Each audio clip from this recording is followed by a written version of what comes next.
মার্কিন সামরিক অভিযানে আটক হওয়া ক্ষমতাচ্যুত ভেনেজুয়েলার প্রেসিডেন্ট নিকোলাস মাদুরো বর্তমানে যুক্তরাষ্ট্রের হেফাজতে রয়েছেন। নিউ ইয়র্কের একটি আদালতে মাদক পাচার ও সন্ত্রাসবাদের 4টি মামলায় নিজেকে নির্দোষ দাবি করে আইনি লড়াই চালাচ্ছেন তিনি। ঠিক এই সময়ই ভেনেজুয়েলার ক্ষমতার কেন্দ্রে বড় রাজনৈতিক পরিবর্তন ঘটেছে।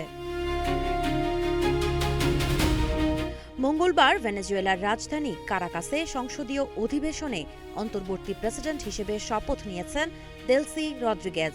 ৫৬ বছর বয়সী দেলসি ২০১৮ সাল থেকে দেশটির ভাইস প্রেসিডেন্ট হিসেবে দায়িত্ব পালন করে আসছিলেন। শপথ গ্রহণের মধ্য দিয়ে আনুষ্ঠানিকভাবে তিনি রাষ্ট্র পরিচালনার দায়িত্ব নেন। দেলসির শপথের মাত্র ২ ঘণ্টা আগে নিউ ইয়র্কের আদালতে বক্তব্য দেন নিকোলা মাদুরো। শুনানিতে তিনি নিজেকে নির্দোষ দাবি করে বলেন, তিনি একজন সজ্জন ব্যক্তি এবং এখনও ভেনেজুয়েলার বৈধ প্রেসিডেন্ট। একই সঙ্গে যুক্তরাষ্ট্রের বাহিনীর হাতে আটক হওয়ার ঘটনাকে অপহরণ হিসেবে বর্ণনা করেন এবং নিজেকে যুদ্ধবন্দী বলে উল্লেখ করেন।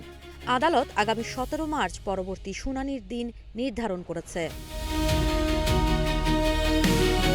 শপথ গ্রহণের পর দেওয়া বক্তব্যে দেলসি রদ্রিগেজ মাদুরো ও তার স্ত্রী সিলিয়া ফ্লোরেসকে আটকের ঘটনাকে অপহরণ বলে অভিহিত করেন। তিনি বলেন, অবৈধ সামরিক আগ্রাসনের প্রেক্ষাপটে দায়িত্ব গ্রহণ করলেও দেশের শান্তি, স্থিতিশীলতা ও অর্থনৈতিক ব্যবস্থাপনা রক্ষা করাই তার প্রধান লক্ষ্য। সংসদীয় অধিবেশনে মাদুরোর ছেলেও উপস্থিত ছিলেন। তিনি তার বাবা মায়ের দেশে ফিরে আসার বিষয়ে আশাবাদ ব্যক্ত করেন। এদিকে মাদুরো ও দেলসির সমর্থনে রাজধানীর কারাকাসে পার্লামেন্ট ভবনের সামনে কয়েক হাজার মানুষ বিক্ষোভে অংশ নেন।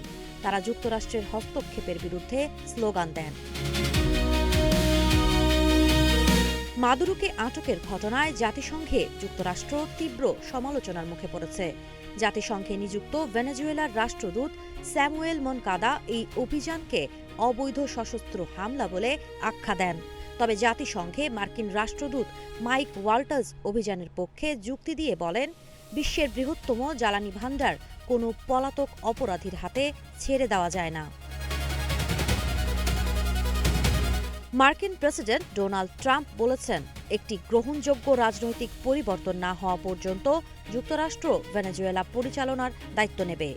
একই সঙ্গে তিনি অন্তর্বর্তী প্রেসিডেন্ট দেলসি রদ্রিগেজকে হুঁশিয়ারি দেন, যুক্তরাষ্ট্রের পরিকল্পনা অনুযায়ী কাজ না করলে তাকে আরও বড় মূল্য দিতে হতে পারে।